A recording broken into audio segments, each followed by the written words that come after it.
jingle in my head. What is up, everybody? Welcome to the Eddy Live Show, episode number 150. Man, today we've got Agustin. How you doing, brother? How do you pronounce your last name? Chavarria? Chavarria. All right, man. Quite difficult. That is difficult. That's why I wanted you to say it first, man. Actually, yeah. So, some people may just say Chavarria, but Spanish pronunciation Chavarria. Of course, yeah. Well, I would get blasted by all my relatives if I said it wrong. So, yeah, man. So I actually grew up speaking Spanish with my family, so it's pretty fluent. But I've been here for 20 years, and so I don't know how long you've been here. It gets bare. 10? Almost 10. So I've been learning, Chinese and stuff, Mandarin. And it's just burying my Espanol, and it's just kind of like. Well, at least the accent, it's still there. It's still there. Yeah. Well, I appreciate that because some people are like, "What happened to your accent?" I'm like, "What? It's still there." No, I think it's still there. Okay, good, man. Let me just flip these so we don't start on the wrong side. Oh yeah. Right on, brother. So, going through all your stuff, I've been following you for a long time, and you've been like the Latino entrepreneur. You've been done so many different things. But before we start, maybe you can give yourself a little introduction before we get into it. Well, I came to Taiwan in 2014. I think that's pretty much the first thing everybody will ask you. Of course, I know. How long have you been here? Yeah. When did you come? Well, I came in 2014 in October. Actually, I came on the National Day, on the 10/10. Okay. Oh, that's cool. Easy to remember. Yeah. It was quite a shock. Okay. I just came and I sold the flags and it was quite a shock when I came. Okay.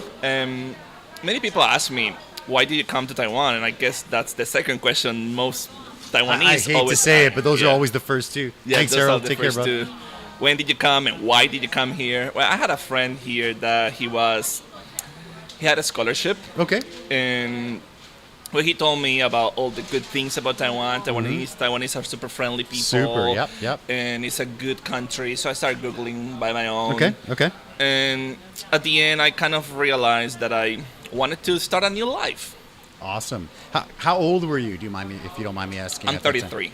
Okay, it's 33. So at that time, 10 years ago, so 23-ish. I was when you came here. 24. 23, 24. Okay. Yeah. Okay. Something like that. Okay. Yeah, it was quite a risk because I literally sold everything in my country. In Nicaragua, In Nicaragua. Okay. I had my own music studio. I also sold it. Had a car, sold the car, even sold my bed. Sold your bed? Okay, wow. Yeah, I even sold my bed. Okay, that's cool. No going back. Yeah, literally that. I put all my clothes, all my closet on a big, huge chorizo luggage. Yes. I don't know if you have... Okay, yeah, Mexicans sure. know that. Sure, for sure. Luggage. Yeah, I love it. I love that. We just call them chorizo. Chorizo. Hey, yes, I love it. Okay.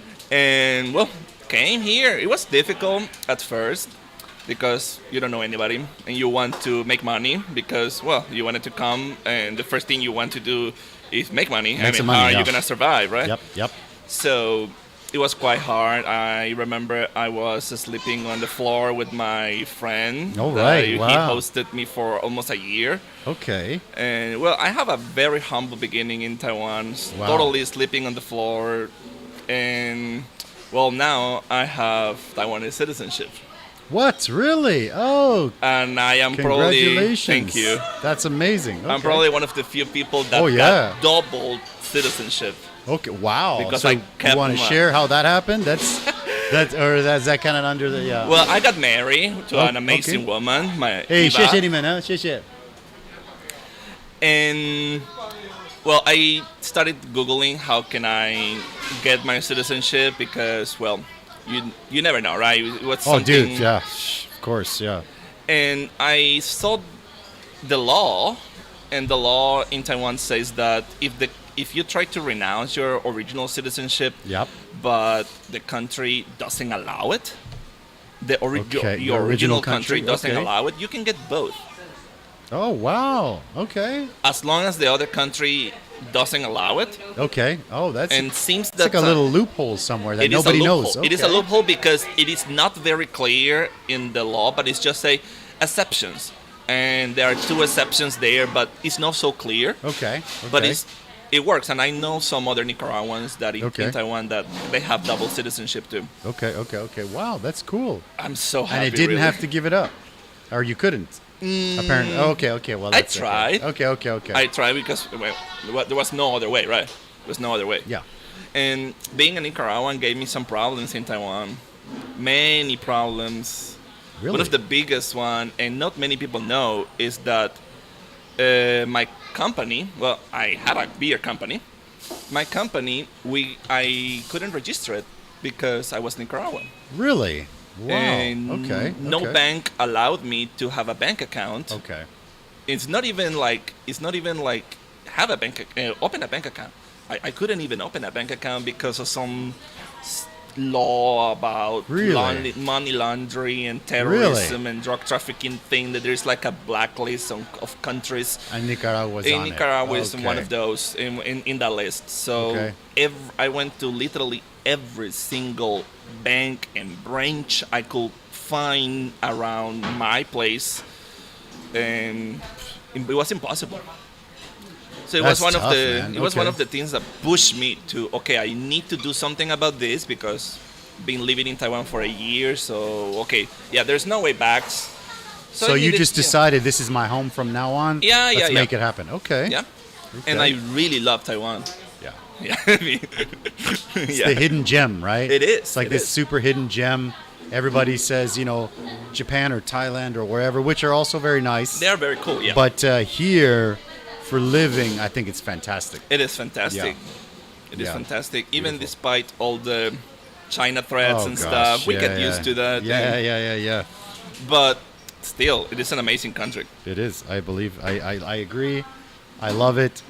Before we go deeper, let's get the first wing in there, and then we keep talking. The first one's just the basic Buffalo, man. So you can go drum or you can go wing, whatever you want. Get the drum. Yeah, grab whatever you want, man. Go for it. Really love wings. I know you're a hot sauce guy. We'll get to your actual hot sauce. That's in a little another bit. business. That's the last two are going to be pretty rough if yours is as hot as I. So this one is Buffalo. Reaper. Buffalo, Chipotle, Korean. Oh, Chipotle. Chipotle. Korean. That's a Korean, and then that's yours, and then that's my Reaper. So the Reaper. Yours might even be hotter than mine. Yeah. So we'll see. Let's see. Try yours. It's really hot. Yeah. Okay. Well, we'll see how it goes. Yeah. So the last two are going to be rough either way. So. Let's so this will be an easy one. Yeah. The Buffalo is just a simple, basic. We use like fresh local cayenne peppers and just the simple, basic. Yeah. Solid wing. Yeah, thanks, man. I appreciate it. Thank you. Solid wing, delicious. I appreciate it, man. Yeah. I want to get a little bit more of you on there. Boom. Little OBS tricks in the background here. Perfect. Yeah. Okay. Good. Yeah. Perfect, man. So I'm curious, Kate. You came here just because a friend was saying, "Hey, it's a good place. Come and check it out." And after a year, you're just like, "This is my home. I'm gonna go for it." Yep. Basically, that was it. Okay. And what was the first sort of going through? I've been following you for a long time, so going through all your entrepreneurial journeys, you've done a lot of different, which is great. I know. I've tried everything. I've tried obviously with the restaurant. I've taught before. I had my own soccer school. I've also done like MLM stuff. I've done a lot of different things. Entrepreneurship, man. It's crazy, right? And I know a lot of people, I know you did some MLM, right? Yeah. Yeah, and I know a lot of people are like, ooh, MLM. But actually, I learned so much from that I actually applied into my restaurant. It is. That helped so much. I didn't make any money with my MLM. I've tried maybe 3 or 4. I even tried a crypto one recently, which I did make some money. It was the first one. But all the stuff I learned from the previous 3 MLMs that I don't want to say I failed at, but I didn't make any money at. It's an experience, man. It's an experience, right? Yeah. And when I applied them to like a real life brick and mortar business, it's just like it helped so much. It's crazy. It helped me It's crazy. Yeah. It helped me to develop some talking, because talking, it's the selling part. That's the tough part. The selling part. Sometimes I'm an introvert. And it's quite hard when you're an introvert. And I know the feeling, man. If you're an entrepreneur, you need to know how to sell. Yeah. So, I actually made money in my MLM journey Okay, nice. When I came to Taiwan, I was on an MLM. Oh, really? Oh, beautiful. Yeah, okay. and I was working on that MLM, and it made me some money. I went to Europe. Oh, wow. And everything with my wife, and it was great. It's just I stopped doing it, not because it was making me money. It was just I felt that I needed to make something different. Okay. I said, okay, I've been kind of like your own brand or 4 to 4 years or 3 years on this. Okay, I needed to do something like mine. Yeah, your own brand, my own brand. Your own thing. Okay. And that's the most difficult thing to work. It's hard to create a brand. It's very hard. Yeah. But it's a worthwhile thing. It's like a lifelong thing, right? I mean, we've been doing this business for about 15 years, and it's good. It's going. Business is great now, but it took a long time. And people kind of say, what's the secret? You made it this far. I think we worked for free for 10 years, at least, maybe 12. Like for free. Like my best friend's wedding in Canada, couldn't go, no money. My nephews, nieces graduating. You kind of scrape up some money, and you're like, in the end, you're like, oh, you couldn't go. There's no money, right? It's crazy. Entrepreneurship it's a tough journey. Entrepreneurship is not for everyone. Yeah. But there are some people that they have this entrepreneurial bond. And no matter what, really, I cannot be an employee. Okay, gotcha. It's something. Well, I admit it. I've been working in pushy pens. I think a lot of foreigners. Everyone does. I've done that. Yeah, for sure. It's not, there's some were nothing great. wrong with some were not as good, for sure. Yeah. You get used to that. That's a really different topic. That's another. We can go there if you want, but it's up to you. Yeah, for sure. The bushy band. I actually have friends that own them, and they're doing well, and they treat the teachers well and stuff, and I know the staff. And then I've also been to ones where I've worked at personally that are just awful. They are just terrible. It's just like, wow, oh my, like you get away with this? It's crazy. It's crazy. Insane. Yeah. I actually got blacklisted from one. So quick story was I was changing from one bushy band to another, and because I was just getting totally ripped off at one. Yeah. Which is normal, right? That's part of the journey. You get ripped off, right? Which it's okay. And they didn't want to let me go. So I was like, okay, I'm done, blah, blah, blah. So I went to another school, and they applied for my ARC and all that, and they got all the way to the end. And at the end, I found out from the government that the old school blacklisted me. They said that, oh, this guy, he's really bad with kids and blah. They made up all this crap. Yeah. So it was crazy, and I was like, well, what can we do? And then my new school, my old school was like, well, I can kind of take down the blacklist or whatever. Okay, so go for it. And it was like this kind of like bigger lady, heavyset lady in the front, which is kind of relevant, whatever, not a big deal. And she was like, I'm like, okay, well, what do you need from me? And she's like, well, my husband left me a long time ago. I'm a single mom. And she just like gives me this story, and I'm like, okay, well, what does it have to do with me? Yeah. And she's just like, use your imagination. And I'm just like, maybe. Oh, okay. So I ended up not doing that, obviously. And then I went and got a new visa and stuff and got blacklisted. So I had to go and like apply for this like Chinese school thing. It was a mess, man. I I've actually gone through some did crazy something shit. like that before getting married. Okay. Trying to get my ARC. Okay. I got a student ARC. Okay. Similar, getting into Chinese. Crazy, right? Just to get the ARC. Yeah. But I don't think I never got blacklisted. Maybe. Well, I didn't know that it was a thing until it actually happened. I had no idea that it can be possible. I thought it was bull.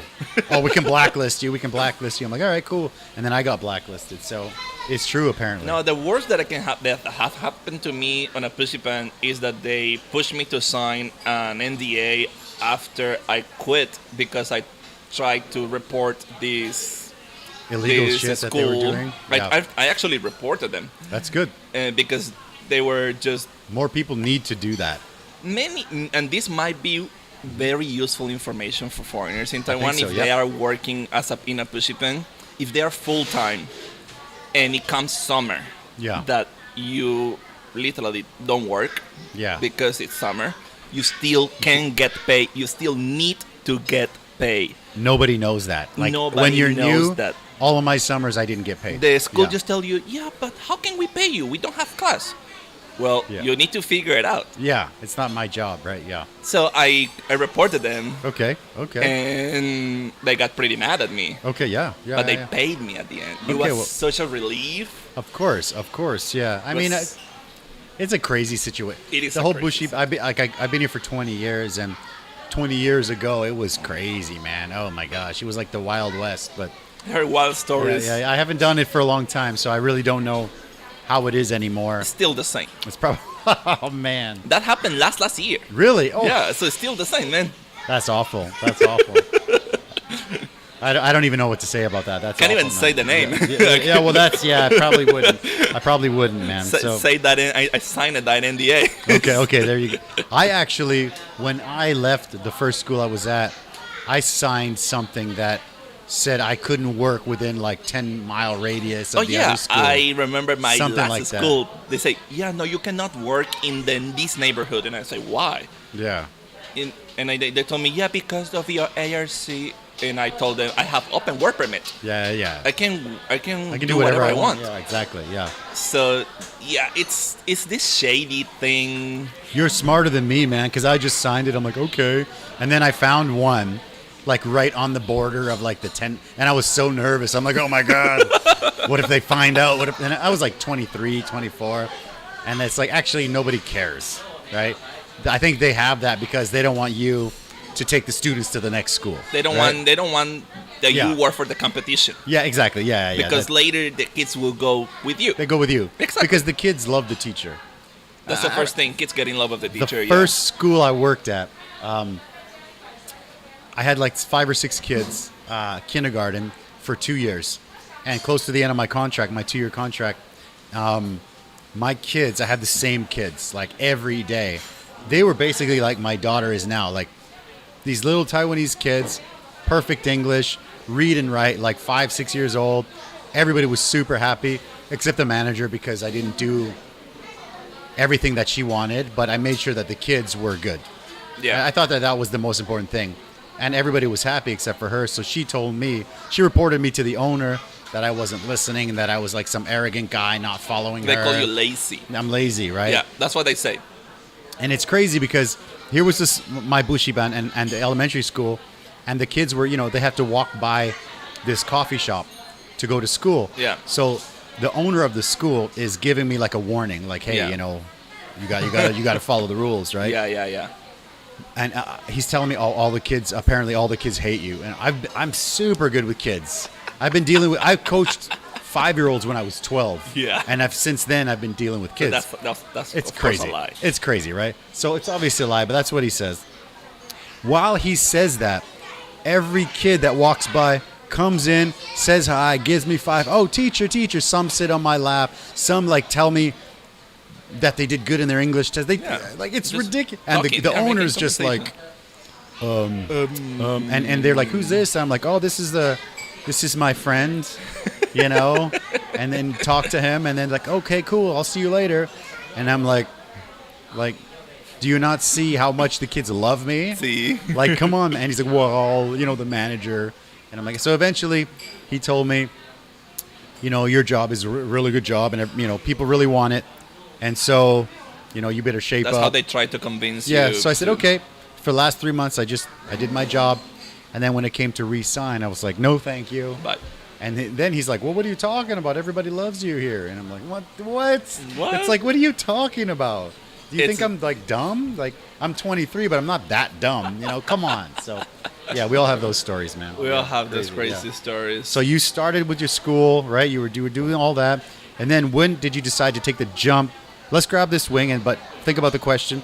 When did you decide to take the jump from doing the bushiban to I'm going to do my own thing? Let's Okay, grab the so let's wing grab. first. So yeah. chipotle, yeah, we'll get a chipotle. What do you think about it? Yeah, so this is gonna be a little bit spicier than the first one, but still pretty chill. Ooh. Still pretty chill, yeah.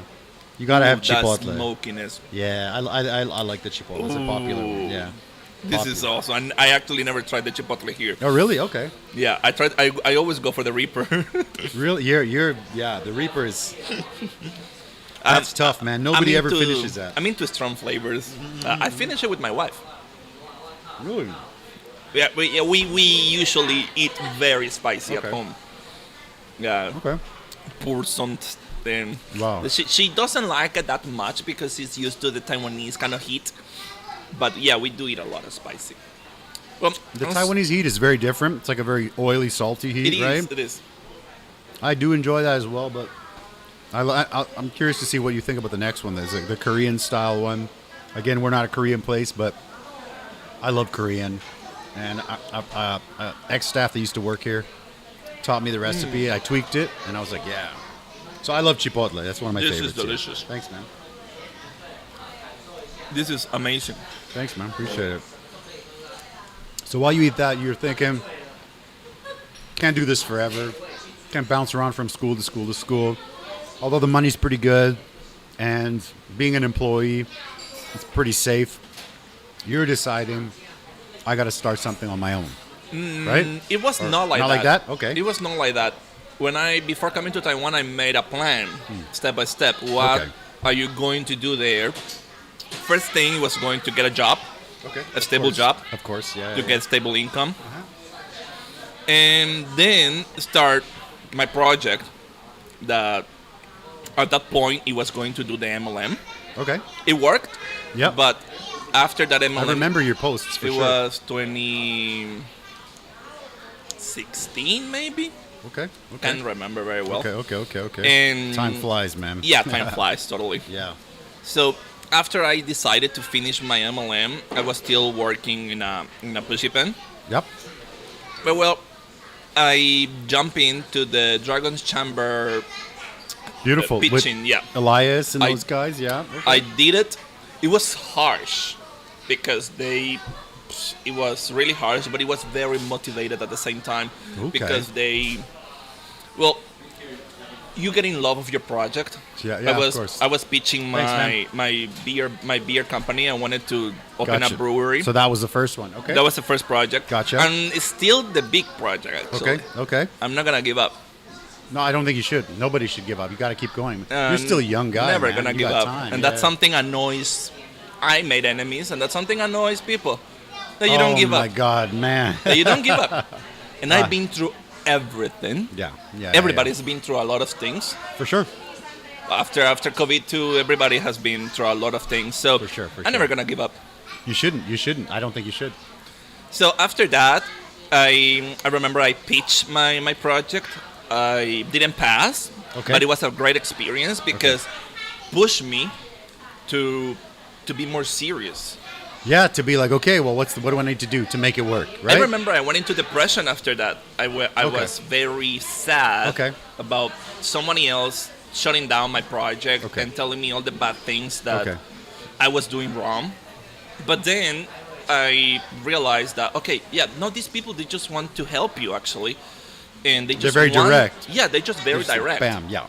And this is one of the things that in MLM you get used to rejection. Oh yes, for sure. You get used to rejection, 100%. But that was a different kind of rejection because I've been working a lot. It's like it's your baby, right? It was my baby. Yeah, it's like insulting your baby. Yeah. Yeah, I made a logo, a professional logo. It was inspired in Nicaraguan culture. Beautiful. Got some very solid recipes, beer recipes. Nice. Okay. I was starting with 3 beer recipes, and I got shut down by these people. But later I realized there's no need to feel sad about it. Agree. Yeah. Just keep going. Yeah, of course you have to. That's the way. There's literally no other thing I can tell you. Just keep forward. Yeah. Keep moving. I actually follow. Like I said, I've been following your journey for a long time, and I think it's great because you're trying. That time, you're like, let's keep going. Let's keep going. Let's keep going. I remember I chat you in that time, and you give me a contact of Kevin. Oh, the accountant Kevin. Yeah, he's great. Kevin, I forgot his last name. Wang, right? Wang. Yeah. Sorry, Kevin. I remember I went to talk to him, and he opened up a lot of opportunities for me because literally, Kevin is my guy. Kevin, Kevin is the guy. I love still Kevin. working with Kevin. I've been working with Kevin for so long. I've been working with Kevin for so long too. I recommend him to so many people. And yes, it's amazing. Okay. Awesome. Okay. Kevin good, is good, awesome. Good. Love that guy. He's great. Okay. I even did a podcast with him way back because people are always looking for an accountant. He's more than an accountant. He's more than an accountant. He's amazing. Yeah. He's not just an accountant. Yeah. He has done many things for me. Yeah. I believe it. I believe it. Not just accounting, not just keeping the books of the company, other stuff, advices too. Yeah. And this is one of the things that, well, Kevin knows that his prices are not standard. Yeah.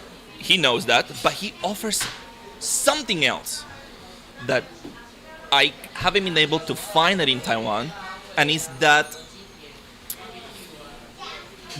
trust and the advices that he gives you. I think he's personal good. Advices and the communication that is in English. Yeah. Yeah. Besides being in English, all these advices that he gives you is just perfect. Perfect for the business. I think the good thing about Kevin is, you can find like a super duper local one that's cheaper, but you can also find all the ones I've heard of are like specialty for foreigners. They're like triple the price of Kevin. They're crazy. Totally. They're crazy. And then when people ever recommend this one to there's one I'm thinking of, I won't mention, but they recommend it to a new entrepreneur. I'm like, well, that's a big ticket, man. It is. And Kevin he works with you. Kevin's amazing, man. I love Kevin. Kevin works with you. Yeah. And he calls you personally. Yeah, he does. He comes to eat all the time. Really? Yeah, he comes to eat, man. He's in Nehu, right? Yeah, so I know. He's not very far. He's not far. So he comes, not all the time, but he comes with family and with friends. They come to eat. I buy them a couple of shots. Everyone has a good time. Kevin's fantastic. Kevin is fantastic. I love Kevin. He calls personally. He attends the issues personally. Yeah. And even when I had issues with my company, I remember when the registration bolt thing. Sure. Yep. He actually was the one that gave me some advices, and it worked. Okay. It worked. He's really remarkable. Sorry, I'm checking. Keep going. No, because I don't have the thing on the side today. I see. It's fine. All good. No, so Kevin, he goes above and beyond, and it's so hard to. That's why I had him on the podcast, because it's really hard to explain that to people. It is. When people are like, "Oh, I heard you have a good accountant," I'm like, "Yeah, I got this great guy." I tell him a little bit, and then a lot of people will say, "Okay, they'll do it with Kevin," and some will say, "Well, I found someone cheaper." I'm like, "Yeah, but it's okay. Do whatever you want." But I'm saying that this guy is gonna help you a lot more than we had someone else before. I'm pretty sure was cheaper, but it was like it was a local one that there was just zero service. It was just like, give me the thing, give me the papers, I'll give it back to you. That's all. That's it. There's zero service. There's no connection. There's nothing. There's no them coming. If they came here, I wouldn't even know them. But Kevin, he comes all the time. It's crazy. Can I say, hey, come, service pass man. by, Yeah, pass by. If you're ever in Nehu, just pass by. Yeah. And sometimes, just actually in Nehu, and maybe I might need to do something with him. Pass by, sit down, chit chat, talk, and it's just, I don't know. It just reminds me Nicaragua when you actually have this kind of relationship with the people that you work with. It's rare here. It's very rare. It's yeah. super rare. Yeah. Everything here is it's like a small town where the local butcher or the local whatever, right? And you chat, and I love that, man. I really love that. Good. Kevin. Excellent. He helped my business. So you went with Kevin. Kevin was helping you out. What's going on from there? After the Dragon's Chamber? Yeah. Yeah, after the registration thing. I run the company for 2 years. You're brewing yourself? Or? No. I found a partner, so we did. We started doing distribution and Importing? Okay. Importing beer. Yeah, I wanted to bring something to Taiwan that people haven't tried it yet. Did you bring it from Nicaragua, or where did you bring it from? No, we made some contacts in America and in Belgium. Okay. So we brought some that's right. Okay. Actually, we brought the most famous saison beer from Belgium. Okay. It's almost like a cult. Really? Okay. It's almost like people beer geeks get nuts with that beer. Okay. Wow. And okay. it was absurd when I've still got a couple. Okay, I'm gonna need to take a beer lesson from you, man, because I know like the local stuff and I know what sells in the restaurant. Well, like when it gets really specialty, I don't know quite as much. Yeah. I usually just call Raul. I'll be like, all right, I need something dark. Yeah, what's Raul's good? the guy. What's good? Raul's the like, guy. This is good. I was, okay. He knows I'll a lot. take it. Yeah, Raul is good. Yeah, he knows a lot. Yeah. He's a great guy too. Okay, so you started importing. And how did that go? How long ago was that? So all the local, everything was happening. 2019, and later so COVID there was a lot of beers came. coming in. Oh, okay. Yeah, actually, things were starting to get better. Okay. In 2021. Okay. Right before the lockdown, and we decided to import another brand because we were going to focus more into massive consumption kind of craft beer. Yep. Because we wanted to diversify, not just premium stuff, because we had premium beers, but we needed to cover other markets. Premium is tougher because it's more like a niche market, It is right? tougher. Yeah, it's very I niche. love it. But I like, for sure. Yeah. I'm curious. Sometimes So American and Belgian, what was a better seller for you guys? Belgium. Yep.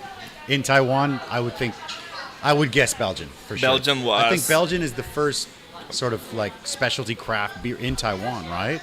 Actually, in fact, in the 90s, it was the first craft beer to be imported. When it became legal to import beer, because before it was not legal, because only Taipei kind of controlled the whole market. That's all. Yeah. Still cannot brew in Taipei City, I think, right? In the 90s, no, became legal in 26, I think, or 25, something like that. Okay. But in the 90s, Belgian beer was the first beer to be imported, so it's kind of like people know it. They know it. That's a long time. The 90s? Imagine from the 90s and that's Taiwan get exposed like to beer that is not Taipei, different flavors, and it's Belgian. Okay. It's have you tried Belgian beer? Oh, of course. Yeah. It's very different. It's very stronger. It's very strong. It's very like fruity. There's a very strong like aftertaste. It's very different than a lager. It is very different than a lager or an IPA. Yeah, or an IPA as well. Yeah. But so getting back to the company, COVID killed me, man. Really, I'm gonna be honest. Rough. Some people don't like to accept the defeat, but COVID really killed me. Okay. We actually imported a lot of beer, and a lot of beer went to waste. Oh man, that's the worst. Really dumped. I was almost crying dumping beer. Oh.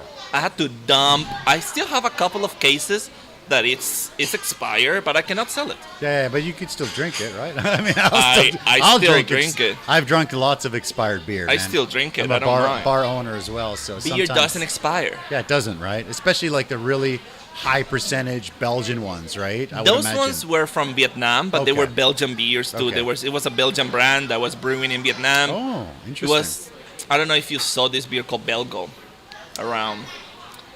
Yes. Belgo. No, wrong one. Boom. That one there. There you go. That yes. That was in December last year after the lockdown, one of the first events that happened, and it was not that good. Oh. We got Taco Toro there, right? Yeah. Love that Taco guy. Toro was a very good friend of mine. I love him. He's a great guy. Yeah, taco's delicious, man. Tacos are great, but the guy is fantastic. Guy is great. And his story, I had him again on the podcast as well. Oh, really? I had him on the podcast, I don't know when, maybe a year ago? I don't know. It's a blur, but he's amazing. I love this story. I love that he was in Canada. He was in Canada. He's kind of like the story you hear about Mexicans in the U.S., he had that same experience, but in Canada. Like, it was crazy. I mean, the podcast is great. Yeah. That's one of my favorite podcasts, actually. Awesome. Yeah. So it was not that good because, it was the beginning. People were starting to go out. Still masked up, and they were scared. still afraid of getting contact. There were people, but going around, and everybody was not selling very well. Gotcha. But that was my last like my last try. Okay. Because in December the beer was going to get expired. Ah, so sad. So I was just trying, and right after that, well, I closed the company. Okay. There was no other way. I really didn't want to keep trying. Okay. Because, well, I actually tried to organize a festival before in this year. Okay. But also, I have to shut it down because COVID came again.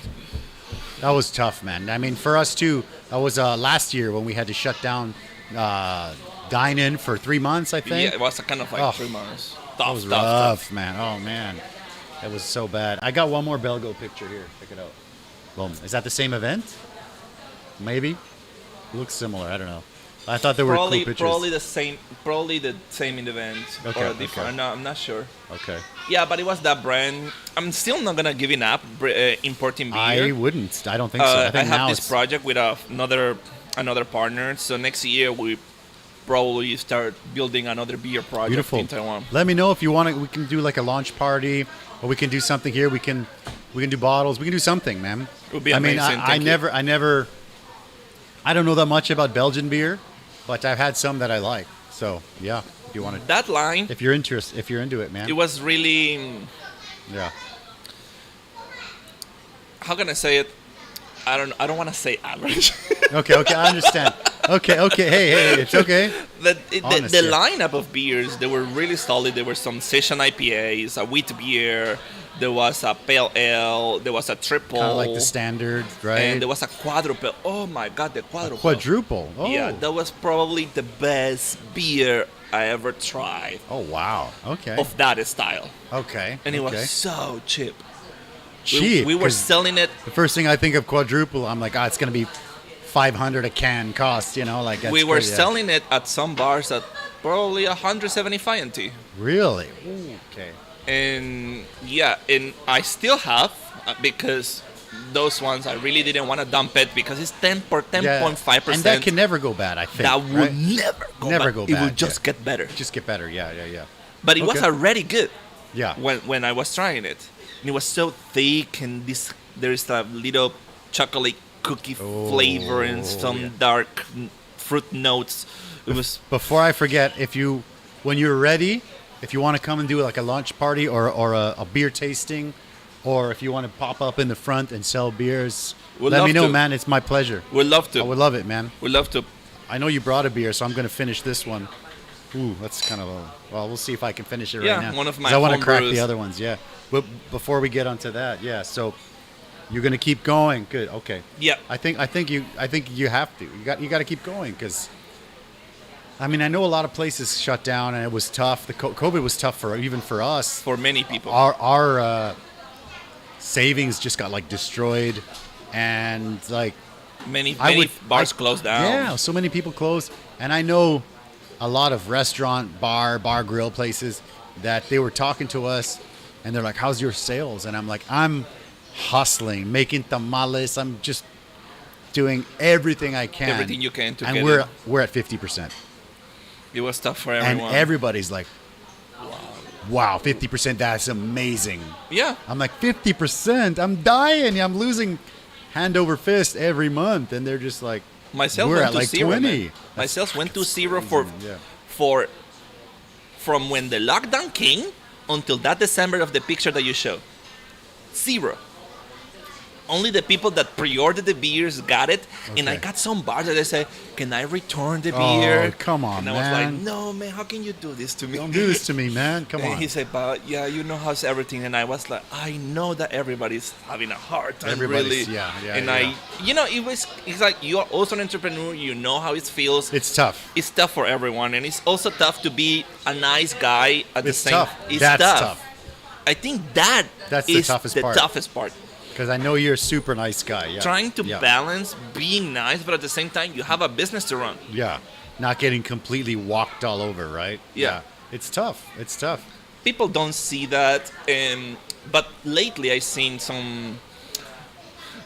people that really are appreciating. I think that happened after COVID. Are really appreciating entrepreneurs that this guy, oh my God, this business is still on foot after COVID. Let's support it, and people are being really supported. I remember many people order beer by private message with me. Okay, and it was amazing. That's because nice, because then you can... It got the niche of people that we were selling the premium beers. They tried to help.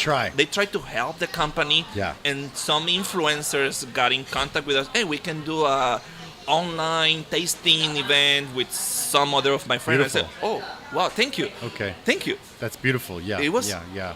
This is something you get in love about Taiwanese. I agree. Yeah. They help.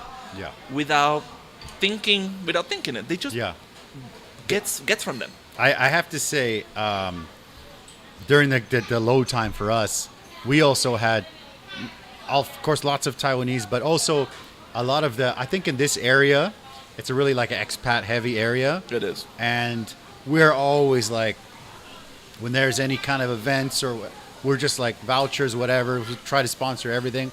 And then when we were like getting crushed, everybody just like, they made sure that they ordered online, because we have our own online ordering system, our own thing. They would order from us once a week, or anytime they're like, oh, what should we eat? They're like, oh, well, let's just order from Eddy's.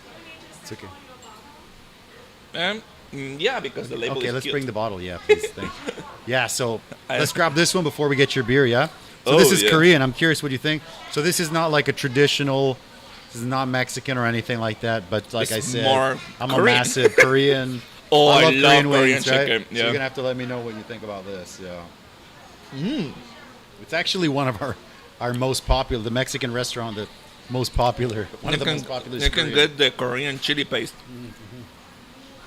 The thickness. Oh, It's very popular. quite spicy. Yeah, it should be more spicy. First time I feel spiciness from all the wings. So like I said, I learned the recipe. And then I'm like, I liked it, but I'm like, I have to make it more spicy. So we tweaked it. And Do people like it? This. It actually sells super well, man. I always tell the story, but the first time we put it on the menu, we're like, okay, we'll put it on the menu. No one's going to buy it. Just let it kind of slowly creep up. The first day, we print the menu out. 6 Korean guys come in. And they order pictures of long dong. And they're like, oh, Korean. And they order a bunch of Korean wings. And I'm like, oh, my God. I'm so nervous. I'm like, sure you don't want to try something else, man? They're just like, yeah, no, that sounds good. Because they're Korean. Because they're Korean. And when they got it, they liked it. They're like, it's nice. They ordered a bunch of long dong lager and a bunch of Korean wings. So I'm like, oh my gosh. I'm a little bit sweating, actually. Yeah, that's right. So this one, again, I made this one. I wanted this one to be a little bit spicier. So, yeah. So it's Korean. Oh, I love it, really. Yeah. It's very popular. I think from the wings that I tried so far, you like the Korean. I like the Korean and Chipotle one. Okay. The most.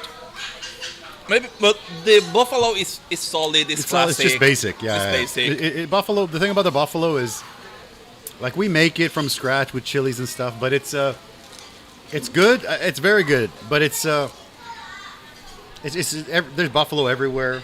Yeah. And even though I think ours is better, but no, yours is better. The crazy thing is the buffalo is the best seller. Yours is better. The buffalo outsells all of these combined. Well, I don't have yours on the menu, but all the other ones combined, buffalo outsells. I will tell you why. Marketing, right? No, you tell me. No, I will tell you why. By the fact of the flavor. Okay. Most of the chicken wings I've tried in Taiwan, outside they nail the flavor. Okay. But seems like the marinade is sweet. Okay. I feel like inside the meat, the getting close to, everybody lick the bone. Of course. It tastes a little bit sweet. So it unbalance all the savoriness and the acid, the chilling of the sauce. Okay. So yours is delicious. Thanks, man. I appreciate it. I appreciate that because I know you're a hot sauce guy yourself. So maybe tell me a little bit about your hot sauce. I don't put sugar in my hot sauce. Oh, I don't either. Last week I had a Zen dating coach, and he's vegan, and he has like he can't eat sugar, right? So I was like, no problem. None of our sauces have sugar. Yeah. And he was like, really? He was like, oh, yeah, none of them. So no problem. So it was good. Well, yeah. I know a lot of places put sugar. They put sugar. Yeah. So tell me about this guy before we kind of. Well, the hot sauce is going to be. It's going to get rebranded definitely. The new name will be Latin Jian Jian. Okay. Ooh, that's a good name. I like that. Latin Jian Jian is the Jian Jian, the hot sauce, more hot sauce. Okay. It's actually my father's recipe. My father. I know. Tell me more about that. My father and I, we had a small business before, kind of like 2010, I think, or 2012. Okay. In Nicaragua? In Nicaragua, yeah. Doing hot sauce. We're doing hot sauce, exactly. And doing the same recipe I do in Taiwan. And it was super successful because people in Nicaragua, they don't eat spicy, but they were requesting our sauce by pre-order by boxes, man. And really? Wow. Yeah, it was awesome. We didn't expect it. Okay.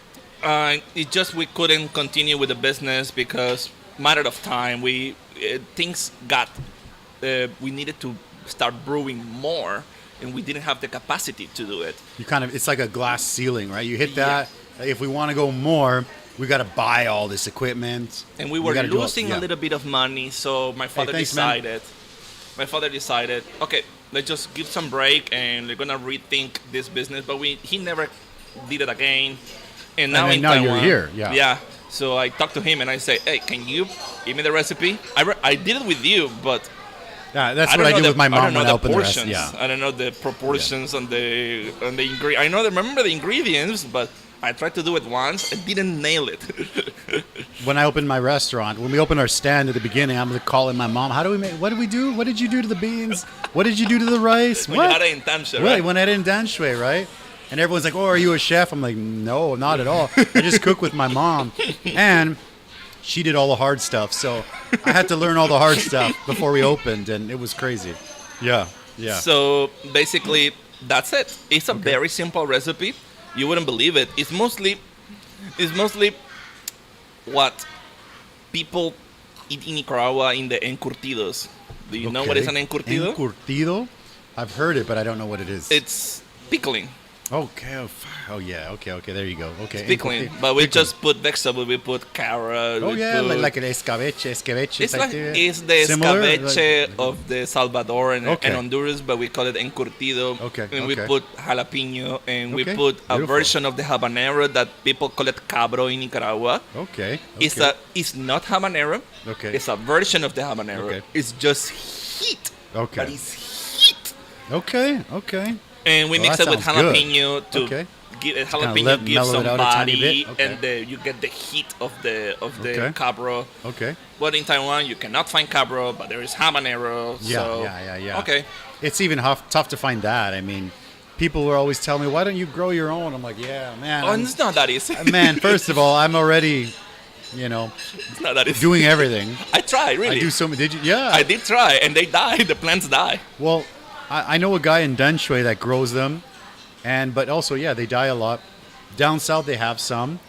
But it's tough. Getting the chilies is tough, man. The habanero likes dry weather and hot. Yeah, so there's a few small farms that we buy the chilies from, but we don't even, when they have it, they tell us. Yeah, exactly. Like, we can't order it. It's not like that. They're just like, hey, we got 6 kilos of Reaper.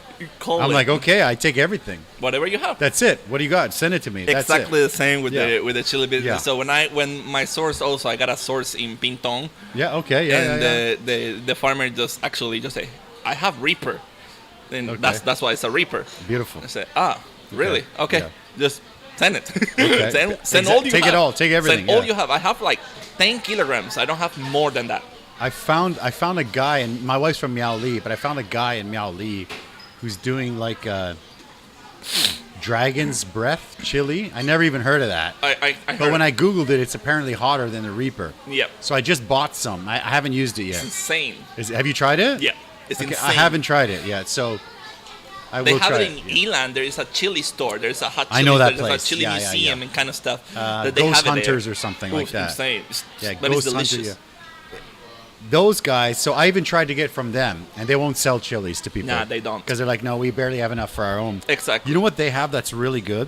You know the gongbao jiding, like the dried cayenne? They take those and they stuff them with crackers. It's delicious. That is the best snack ever. It's the best snack in the world. That's my favorite. That's my favorite thing ever. Beer, with a Thai P, even the Thai P. Anything. It's delicious. That is my favorite snack. Talking about beer. Yeah, so let's go. I want to do this. Yes. Tell me about this. So we got our label popped off here, dirty, right? Well, it's the beer is alive, actually. Alive, baby. Yes. So cheers, man. So you made this? No. Cheers. Just cheers. Yeah, of course. I made this. So yeah. Tell me about your beer, brother. Oof, this beer just gets better and better. It's funky. It's very smooth. You won't believe, nice right? That after, it's 10.5% alcohol. 10.5. How did you make it so smooth? Because it doesn't taste like 10 at all. It's very... I love it. This is really nice, man. Yeah. Well, we already skipped over the homebrew part, but tell me about this beer first. Well, yeah, I do homebrew. Actually, we didn't... Well, I don't know. This is your brew. Yeah, this is my brew. Did you know how to brew before you came? 2020. But I learned how to brew in Nicaragua, but we did fruit wine only and that kind of stuff. So I was with my father too. He was a DIY guy who likes to cook and do stuff like this. Nice. That's very cool. Okay.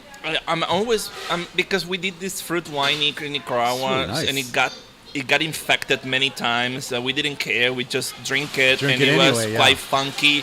So I got into funky and sour things. So now in Taiwan, very unique aftertaste. I like it. Yeah, I like to brew sour and funky beers. This is actually a saison. It's a saison beer. Oh, saison. Okay. Yeah. Okay. It's a saison beer that is brewed there's a new yeast called Kvik. Okay, I've never heard of that one. Kvik. Okay. Yeah. Some brewers in Taiwan are brewing with it. 10. Kind of like 5. Ugly Half. And I know Ugly Half. I've had Ugly Half on. Yeah. Okay. So I became kind of like an expert on this yeast because I've been brewing exclusively with that yeast. Okay, because you gotta use what's here. That's it. Yeah. Yeah. And that yeast, love it. That yeast is amazing to brew high alcohol beers. Okay. But this one specifically is a mix of stuff. Mix of yeast. Nice. I can remember, but here say. I will just read it. Say, lemon never felt so good. It's a farmhouse ale brewed with Maris Otter. That is a UK malt. Okay. Vienna, torrefied wheat, and rye. It provides a rustic and distinctive flavor that matches the complex, spicy, lemon, hoppy flavors. Beautiful. It has hops called Northern Brewer, Sorachi Ace, that's from Japan. Okay. And Motueka, that's from New Zealand, and Pacific Jane, that's also from New Zealand. New Zealand's got really nice, unique sort of hops, right? I really love New Zealand. When the first time I had New Zealand hopped beer, I was like, "Ooh, what's this? Nice. What is this? He's drinking juice. How is it so different? So good, so good. Yeah. Salud, man, brother. Yes. So this one is basically a very spicy. I don't know if you can get the spicy flavors, but also.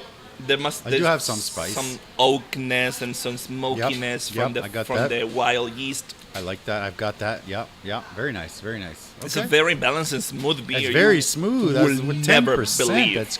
You have to just let it sit, or how do you get it to be balanced? Actually, what's the secret? I have no clue. Actually, very fresh. It's very drinkable, and it's as you will never taste the alcohol, but it was very sour at first. Okay. It needed time because it has a wild yeast that really takes like 2 or 3 years to... Years? Wow. Okay. This beer has been in the bottle since 2021. Oh my gosh. Okay. February 2021. Well, I feel lucky to have it, man. I appreciate it. I have Thank a you so few much. and Beautiful. Unbelievable. I was planning to... I brewed these beers because I was planning to submit it to the homebrew competition in Taiwan. Yep. That I won, third place. You won? 2019, I think it was, or Beautiful. 2020. Can't remember. Okay.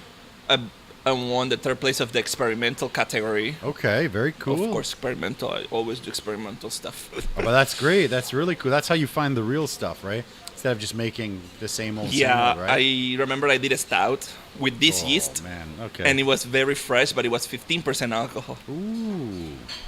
And like we were talking about earlier, that's what I love. Unfortunately, it's not the biggest seller. It is. So when I put a stout on tap, people don't drink I mean, the hazy IPAs are lapping it 2, 3, 4, 5 times, and the stout's still there. And it's like... It's a shame. And you get scared. You're like, it's still going to be good, but you're like, what am I doing with this stout? Oh, my God. Because it's then I start occupying drinking space. stout. Yeah, exactly. Not so much that, but like I just feel... I freak out a little bit if a keg is going to sit there for too long. Usually, depending on the style, the stout is okay, but I'm like, ooh. If it's about 6-7% alcohol, probably will be okay. A couple of months there. Okay, there you go. Okay, but 6 or 7, that's okay then. Yeah, that usually that the beer, stouts are like higher here usually, right? No, you can get a simple stout 5%. Okay. But that beer, I actually made it with Nicaraguan chocolate. Oh, what? Okay, I brought some chocolate that I went to Nicaragua, and I went to the farms because my family, they studied agronomic engineer, so they know everything. So beautiful. I visited some of these cacao farmers, and we were just tasting batches, and they say, "Oh, this one is nuttier. Oh, this one is like darker." I'm such a chocolate freak, and it was just so these were just very, very, very local. And they were just toasting them stuff on a little stove and just giving it to you. So we are gonna cook it for you. And and later, like, which one would you like to get? Okay, I want this one or this one. And I handpicked them. Okay, wow, that's beautiful. Okay. And I was so happy when people that beer people in Taiwan, beer geeks, they approached to me and said, "I have never tried a stout so smooth, okay, wow, so beautiful, delicious in my life." And I was like, "For real? That's really Thanks, cool." Man. Wow. So that means you're on the right track. You're like, okay, we got something. Right? I think you feel this way, right? I feel this way. Something's right. Yeah. Something is right. It's just keep going. Keep going. Yeah. Keep going. Because again, like for example, my wife, she's kind of allergic to alcohol. Mm-hmm. So if she has a little bit, she doesn't. She feels the Asian flush, the red, and all that. Feels sick. But when I have a stout, she'll have some. She enjoys it. Like for someone who doesn't drink beer, she'll enjoy it. Like I don't want to share all my stout, but she'll have some, and she likes it. So it's good. Stouts are fantastic. I love them. Stouts are probably one of my favorite. What about Guinness? What do you think about Guinness? I don't like it. Yeah, it's the first time I had it, I didn't enjoy it, and then I have tried many times. I would like to try it on tap in Ireland, maybe. That's a bucket list thing. That's a bucket list. But usually, if you try it, you're like, it's all right. I mean, it's not that good. I mean, if you have like a nice chocolate coffee imperial stout, that blows it away. Yeah, it's ridiculous. It's like Heineken and like some like, I don't know, what's a good brewery in the States? Stone or something. Stone, yeah. Yeah, it's a huge difference. It's a huge difference. It's huge, yeah. So the first time I had it, I was kind of like... Personally, what? I dislike it. Yeah. I have tried it many times, even on tap in Taiwan, but only in Taiwan. Okay. The funny thing about beer is that in Nicaragua, we don't have craft beer. Okay. I discovered craft beer in Taiwan. You know what? I've been here for 20 years. When I came here, when I left, first I was young, so I wasn't spending money on beer. I was buying cheap stuff. And then when I came here, there was nothing. And then I started to learn about it when I had the restaurant, and I had American customers talking about like an Anchor Steam beer and like Rogue ales from Oregon. And when someone started to bring that in, that was kind of how I learned about it as well. And then Red Point came out, and I know the Red Point guys since awesome people. Since before they were even bottling. Like we were open, and they brought some, and I said, "Yeah, let's bring it. Sounds good." And then there were some bad batches, but there were some really good ones.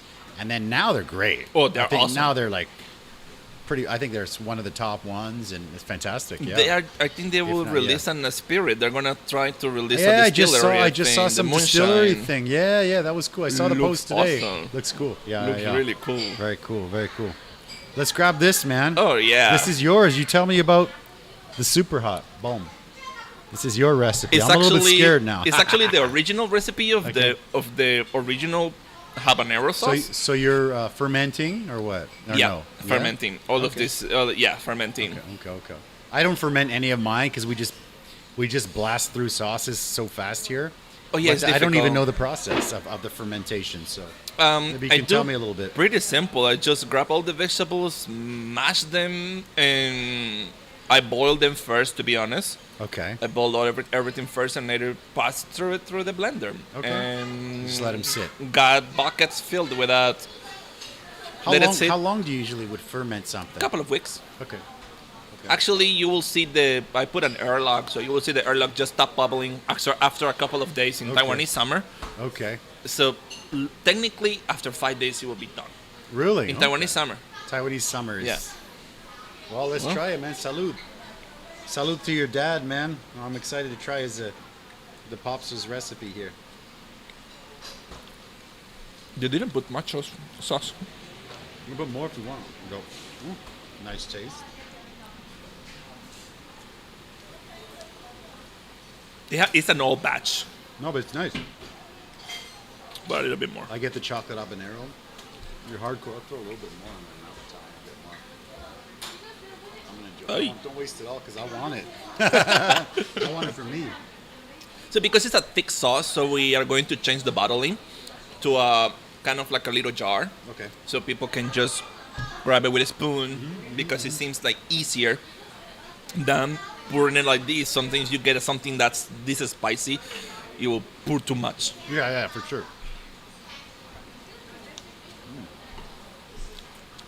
I like. So you're gonna redo this one, right? How do the hot sauces sell? People are like, oh, you got to make your own line. You already have the sauces, but then when I bottle and stuff, it's tough. Like for me, we have so many things going on. It's on the list. Yeah. I want to do it, but it's just there's so many things that I'm doing at the same time, and you know how it is, right? You got 5 businesses at the same time. Pretty much. Like, I know how it is. You got to have the business, so you got to have the podcast, or you got to sell tortillas, you got to sell hot sauce, you got to sell taco shells, you got to sell masa, tamales. Like, man, from one place, I mean, I'm crazy here. Come on. The hot sauce was selling well at the very beginning. Okay.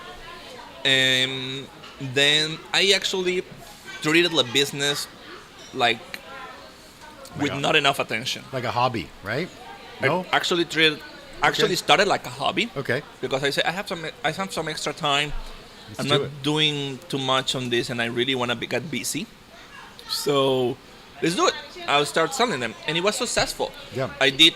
I think people like hot sauce. I sold so much at the beginning, but a lot.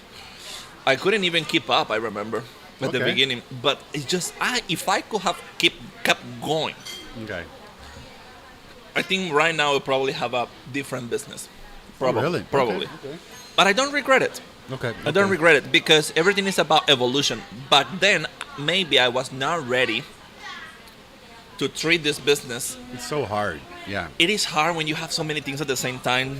So, but now I really want to get back, but I'm gonna evolve it. That's why I haven't released it yet. Out of curiosity. Yeah. Spicy beer. What's your opinion on spicy Love beer? it. You love it. I love it, but it's, again, do you think the masses would like a jalapeno? Like, I've sold a jalapeno lager from 23, and I have like 5 customers that are like, when are they going to do that again? I'm like, I don't know. I did a taco beer last year. Oh, really? Okay. Yeah, it was quite easy and simple. It was just roasted tomatoes and unpeeled and just with all the blackness and some jalapeno, habanero, lime. It was a sour beer actually, but it was amazing. I really think Taiwanese will like it. I have tested my home brews with my wife's family because your wife is Taiwanese, right? My wife is Taiwanese. Okay. So, but they're very local. They have kind of like never try something that is not Taipei. It's tough. It's tough with the super duper locals, It right? is tough, but when they love it, you know it's good. Yeah, that's true. That's true. And most of them, they even call my wife and say, "Can he?" Because I don't know, want more. Chinese New Year, all the family gifts get and all that. together, Yep. or you Yes, travel yes, to yes. meet family, so they kind yes, of like yes. say, "Hey, can you tell the white girl to Tell bring the white girl to bring it, man. to bring his beers?" Okay, Okay, I'll bring okay. it. I will be very happy to bring it. That's fantastic, man. And okay. they ask for the sour stuff. Really? Wow. And every time I meet a Taiwanese beer geek, Sour is so hard or sell here. So hard beer sell. brewer in a commercial brewery, they say Taiwanese are not going to like sour beers, and I say, "Pira," like Yeah, Taiwanese. yeah. Taiwanese really like sour stuff. You just need to make a It good needs one. to taste good. Okay. You just need to make a good one. I've had maybe 3 sours on tap here, and like the other guy said, it's tough sell. But I didn't get to try yours, so if you are ever gonna try it, man, you let me know. I would love to. I haven't brewed in a long time, really, since Okay. January, I think, was Okay. the last time. I'm planning a brew right now on a strawberry sour. Okay. I'm gonna send you one. Okay. That sounds strawberry good. sour. If you ever want to do something like a lunch party or a beer tasting or something, let me know. Next year, I'm pleasure. planning more projects, Yeah, more take your beer time, take your projects. Right now, I'm a little focusing on my NFT music. That's the next thing I project. want to talk about, actually. Before we do that, I got a bunch of pictures here. I'll pop them up and you tell me about them, like a bit of a rapid fire, yeah? Sure. Boom. DJ. Oh, my. DJ. That was so look at that long baby ago. face right there. I love it. I was like 20 years old. I think that was in a concert in Nicaragua. I was DJing. I was the opening DJ for the famous Netherlands guy. I think it was Armin van Buren. I don't remember. Awesome. And- And you're still DJing now, right? Or I'm no? trying to get back to that. Okay, because if you guys are curious, the description for your DJ and for the 2 links you sent me are in the description. Yep. If people want to contact you, they can hit the description. Yeah, that would be great. Okay, beautiful. Okay. So I'm in that business now. Man, 18? No, less. No. 16? No, I was like 20. You got a baby face, man. All right. Beautiful. I was The thinking baby that's face. all. There you go. Oh, man, I know that feeling. All right, here we go. That was one of the NFT events? I made recently in M Club. In Okay. M Club, I was starting to do those NFT events, and it was awesome. I mean, the M Club guy Jay is a really good guy. Okay. Oh, Ray. Sorry. Okay. No problem. Good. We'll talk about the NFT thing. I just want to go Sure. through these. You got to have a family picture. That's in my here, of family, course. yeah. Yeah. I love That's it. my family. I love it. Oh, Good picture, man. I love look it. drunk.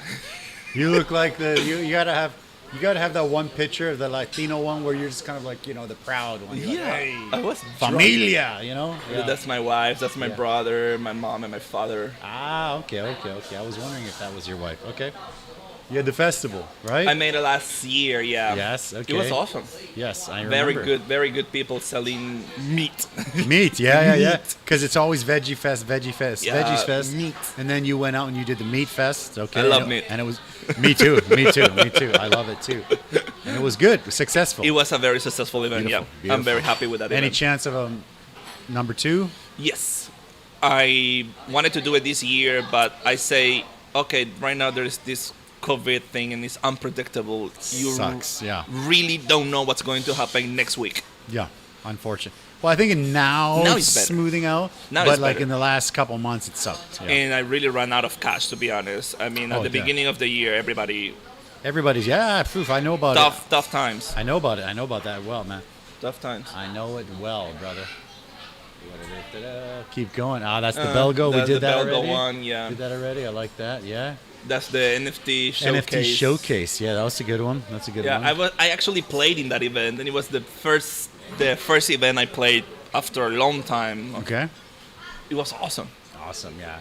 I gotta get out, man. I gotta get out and do some more stuff. Oh, that's one of the winter beers we got from America. Okay. And I really love them. Love this brand. It's what's called the style? Birds Fly South. Okay. We had big plans with them. With just COVID again. We wanted to we first imported the wild stuff, but we wanted to get the IPAs and all the sours and IPA kind hazy double IPAs and this, but it was a little bit difficult, mostly because of the cold shipping, and with COVID. It was cold storage too, right? In the cold storage in Taiwan, we got it covered. Okay. But the cold shipping, it has to be cold on the whole boat. line. Yeah. I'm a beer geek. Yeah. I am not going to be cut corners, right? Like say, oh yeah, just it's okay. Just ship it like this. It's fine. No. I've had beers that are supposed to be cold shipped and cold stored, but they're not. And then you get them, and I'm like, this is totally, somebody heated this up somewhere. This has been sitting outside. A tiny, it's just even a little bit. Even one day that is not in the cold, it will get bad, and later it will oxidize the beer, and it will get bad. Yeah, and I'm not like super beer geek, but I really care about the quality of the beer here. Like we have we had our custom machine built, and the beers come from the factories or whatever, the breweries delivered cold. We keep them cold. We never leave them outside. Perfect. Because it's important. You know how it is. It's important. It's important. I've been to places where I've had beers that are the same beer. Same like beer. I have the same beer I have on tap, and then I try it, and it smells like fart. That's because it's oxidated. Yeah, probably. and it tastes like shit. Tastes like and I'm like, wet it smells, carton. It smells like the toilet. And I'm like, what? And you feel sad. Yeah, you feel sad. And then you send it back. And then I'm like, I'm sorry, brother. I never sent anything back, but this is have you smelt this? And then they look around and like everybody's shit faced in the bar. And they're all drinking it like, hey. And they're like, well, nobody else noticed. Like, that's because they're shit faced. They don't know. And I'm like, this smells like fart. And they're just like, okay, I'll pour you another one. But you pour me another one from the same keg that's been sitting outside all day. It will taste the same. And I'm like, yeah, do you have bottles? And they're like, yeah. I'm like, are the bottles in the fridge? They're like, yeah. I'm like, okay, I'll take bottles. And they're like, and then they just think, oh, weird guy, whatever. I'm they like, just say, oh, the white. I don't want a beer that tastes like crap, you know? Come on. They just say, oh, the white. Yeah, or just give me orange juice. I don't want a rotten beer, man, you know? Yeah. All right, let's keep it. Belgo, too. We got that already. Belgo, yeah. Boom. That's you. That's me and a partner. Okay. Raised by the Multiverse. Yeah. Michelle, that's my partner. We're planning to do a music NFT. Okay. Yeah, tell me about that. We're gonna do an audio-visual experience. We're gonna launch the project in October 7th, actually. Okay, we're gonna do a party in Barcade Belly. Beautiful. Where Roxy was before. Uh-huh. And we're gonna record it, and we're gonna record the whole concert. I love it. And it will be an audio-visual experience. Michelle will prepare the graphics based on the project, the NFT project. I love it. Let me know, man. I'd love to check it out. I've been wanting to check out Barcade as well. Yeah. It's a very good place. Yeah. I know Sean. Sean is a good friend. Yeah, Sean's a good guy for sure. Yeah. So we're gonna launch the project there. The whole thing basically will be an album with a group of friends. The topic will be a group of friends and girls and boys, and they will go through their life experiences. We want to treat different stages of the friendship. We want to cover broken heart. We want to cover the anxiety. We want to cover depression. We want to cover That's amazing. all of these topics that people don't like to go through, and no one talks about it. Yeah, no one likes to talk about the hard stuff. Yeah, that's true. And I think the hard stuff is what makes us human. For sure. So Yeah. why not? I don't feel ashamed to say that at some point in my life I felt depressed. Why not? Yeah, for sure. For everybody goes through that, and then especially as a man, you're not supposed to say anything. You're not supposed to say anything. You're supposed to just sit there and be like, I'm a macho man. I'm a macho man. Yeah. So we want to tell that through music and through graphics. Beautiful. Okay. So that's the whole project. Let me know. I'd love to go. I'd love to check it out, man. Speaking of macho sauce, it will evolve into Latin Chen Chen. Latin Chen Chen. Okay, beautiful. So okay, and the last one. I'm a big gear fan. Oh, I'm a big fan. Obviously, like my house is just full of this gear. You love and that's gear. just like my Stream Deck and you know, I get like really big YouTubers in and they're just like, holy crap, you have more gear than me, and I'm like. Don't tell my wife that. 'Cause I'm like, I tell her it's for marketing, So yeah, I try to. I love that stuff. So what do we got going on here? Some kind of mixer, or what do we got? That's a mixer from London. Actually, I think it's an English brand, and I love the brand. Yeah. And I'm starting to build my studio. Okay. Because I sold everything in Nicaragua, so I literally don't have anything. Gotta redo it. Yeah. Gotta redo it. And now there's new technology and there's some new stuff that back then we just didn't have it. Didn't have it. Yeah. Everything's like digital. And everything stuff, is right? not just digital. AI is everywhere. Okay. And AI just got it very into sound too in music. Okay. Believe it or not. Okay.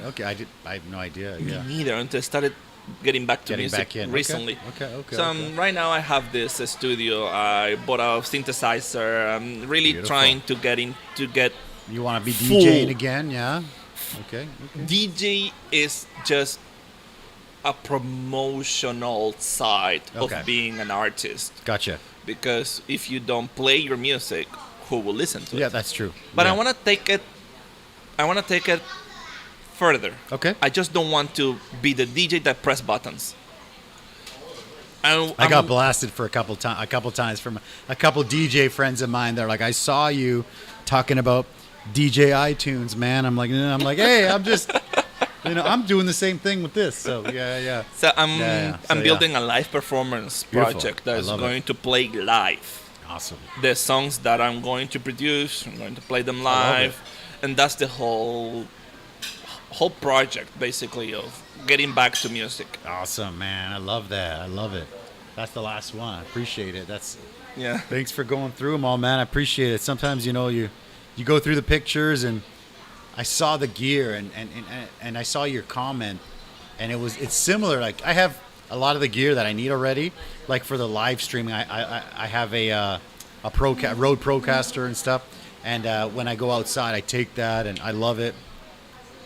And but still, when I see it on like Taipei Buy Sell Trade, somebody's got like this. I don't even DJ, but they got like this DJ gear, and I'm like, ooh, I bet I could use that for live streaming, And then it's like, ooh, I wonder if I can get that. And I send them a question, and I'm like, ooh, I think I can. Yeah, ooh, okay, I always want to buy more. You like gear, really? I always want more. It's addictive. Yeah, it can get addictive. For sure.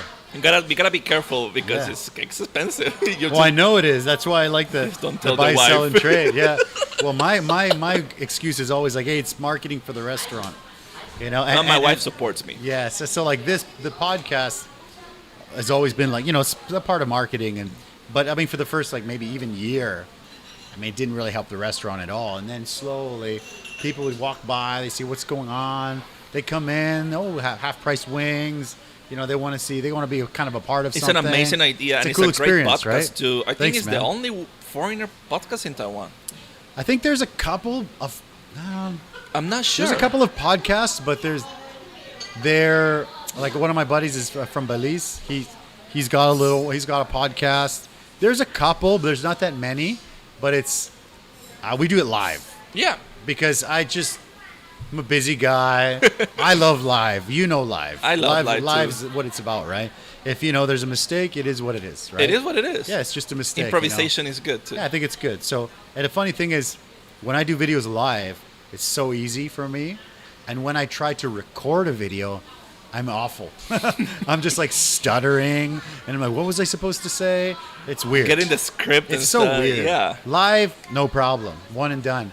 Recorded, I'm all over the place. It's weird, if you make a small mistake, it's fine. Yeah. It's for live, it's live. Who cares? It's live. Yeah. So let's grab the last one, man. Ooh. And then you can tell me about your NFT, the future of music NFTs, right? This is you've had it before, you said, right? Oh, yes, I had it before. So this is it, man. This is a rough one, yeah. Carolina Reaper. Like I'm more than the one with my sauce. Oh my God. This one's tough tomorrow morning. Oh my God. I got used to it now. Yeah, so you're good with spice, huh? All right. Whoa. Yeah. That's a rough one, man. I usually eat a lot of spice. A lot of spice. And your wife too, you said. Yeah, so much that just got used to it. So much that sometimes you cannot take a break because it hurts so much outside. Okay, yeah, that's true. people know that I have this spicy sauce and this, and everywhere I go, they're like, "Hey, try this, try this." I'm like, man, I'm not trying to destroy my stomach. I'm just trying to have a cool podcast, have something fun going on. I love spicy, but I can't be drinking Carolina Reapers. It's crazy. Oh, yeah. Man. It's crazy. Ooh. Got the horchata there. That's what it's for. Then I get the horchata a little bit. You want to get some food before you go, or you're good? I'm okay, actually. Okay, so you got to be almost here. That's why we have the horchata. What I'm a pussy, it got spicier. No, it gets spicy. It gets spicy, man. Yeah, that one is.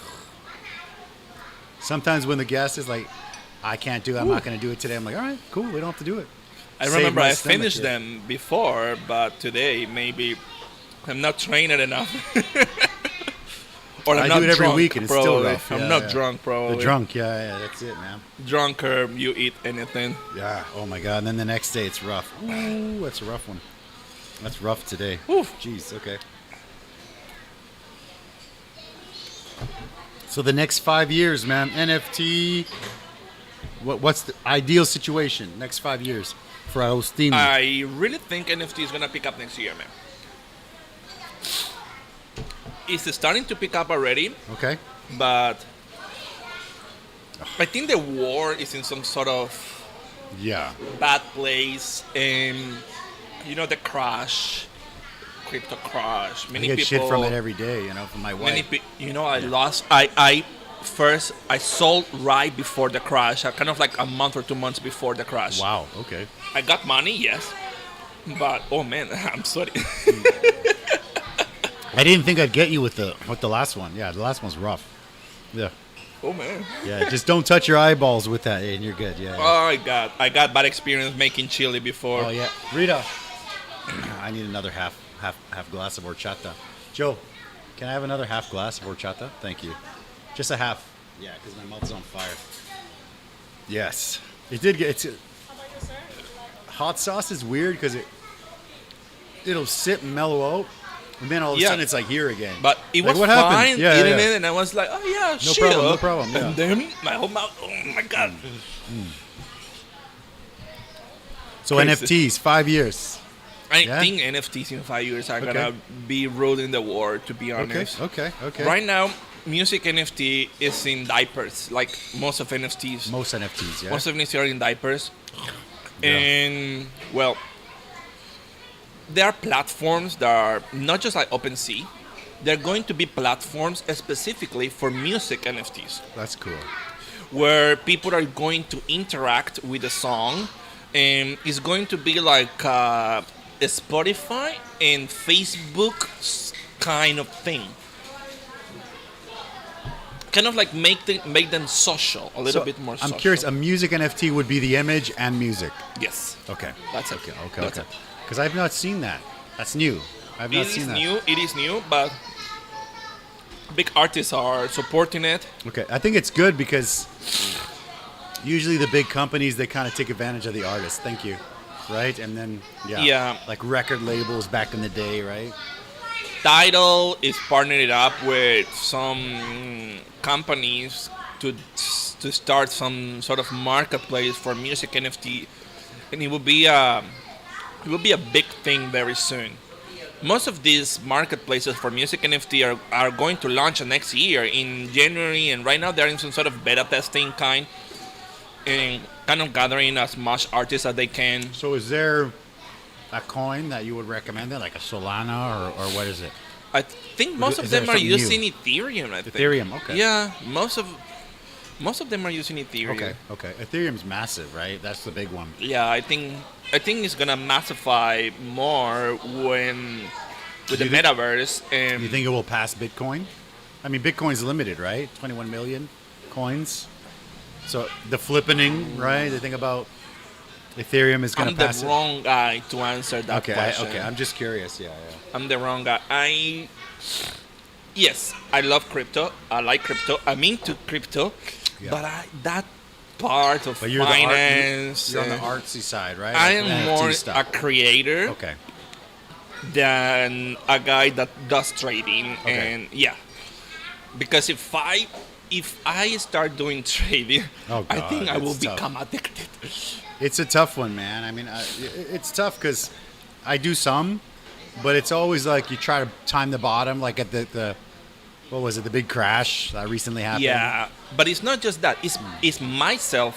If I enter into a new topic that I like, I will get too much into, and I will forget my other projects, and I will lose focus. That happened a lot. And that happened to everybody. a lot That happened to me, everybody. man. So Yeah. I try to stay away a little bit in some stuff like this. Like before, I love music. I love DJing, but I stay a little bit away of music.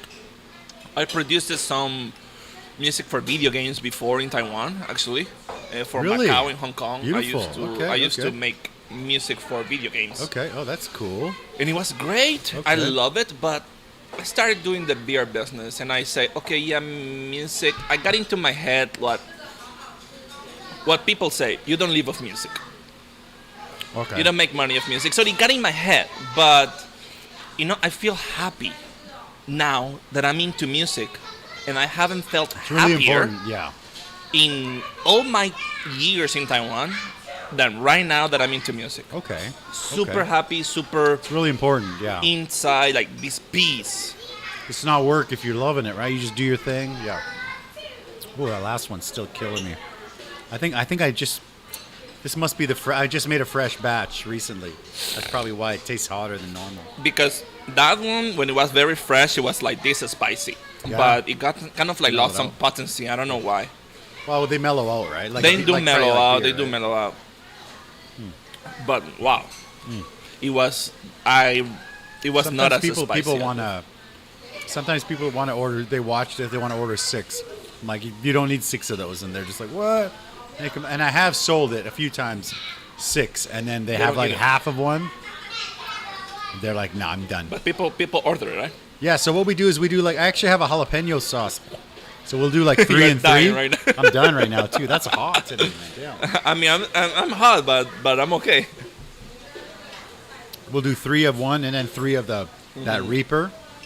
And no one eats the Reaper. I mean, Taiwanese like to try. they want to try it. Yeah. That's what I get of Taiwanese. They eat a lot, but they want to try. They want a little bit of everything. Like they're using a red That's like chow, right? Taiwanese Like a style. red Yeah, chow, yeah, the yeah. style. They Yeah. want to see a lot of food and Yeah. grab Yeah. and Yeah. share. Yeah. And that's great, I think. Yeah, it is. Also, I think when you're making something really hot, it's a tough sell. This one Because- didn't sell too well Because because who it wants was too super hot. hot like Dave Silver? Right? That's Dave Silver. Dave Silver, he wants super His hot. kid. Oh His my kids. god. Oh my yeah, god. yeah, exactly. Oh my god, that kid can eat more spicy than me. Me too. Unbelievable. He had one of those. He's like Normal. I'm like normal. I was For like, real. what? Yeah, I was like, what? all the time that they did They did the hot sauce Oh, I fanatics couldn't thing. come, man. I We'll do it- wasn't- We'll do it again Oh, sometime man. somewhere else. But yeah, it was good. And he's just like, bam. I was like, wow, I can't even do that, man. But yeah, I don't so- know if I can do that by my But the thing is, when they're really that hot, it's tough sell. It's tough sell. Mild, medium is okay. My medium sells better. Sells better, yeah. I I have think we had the better. conversation on Facebook somewhere, but yeah. Oh yeah, we did. I think it was in the hot sauce. Why don't you business. make super hot? I'm like, that's already super hot. If you make it hotter than that, no one touches it. No one touches it. No one and then it sits there. And I then- think people can go up above the Chipotle and yeah, the above Korean one. yeah. Those are the limit, I think. I do have some a little bit hotter than that. But I wanted to make sure I got yours in, and I wanted to make sure you got the last one. It's last one's a killer. really good, Yeah, really yeah. good, man. Good, man. Whew. So you have anything you want to add, man? Or what do you think? No, and pretty much my Taiwan history, man. Okay, beautiful, man. Well, it's funny because people say, oh, you got to try to keep the show a bit shorter, but I mean, we did it over an hour and a half. Time flies, really? man. Oh, yeah. It's just great. It's just- impossible sometimes. It's fun. It's impossible. You just chat, man. It's a good time. So basically, thank you for coming, man. Appreciate it. It was Thank you guys awesome. for watching the show. Special Wednesday edition. Next Wednesday, I'm actually going to go to a restaurant downtown, and we're going to do something down there, and then we'll be back to the Tuesdays again. But yeah, thank you for coming, man. I appreciate it. Thank you guys you for very watching the much. show. If you want to find this man, in the description below, we've got the links. Hit this guy up. Get whatever you need. You get the DJ, got the NFT music, all that stuff, or you just want to say hi. This is the man to talk to, all right? Thank you guys for watching the show. Take care, brother. Thank you so much. Thanks. Catch you guys next time. Bye-bye. Bye-bye.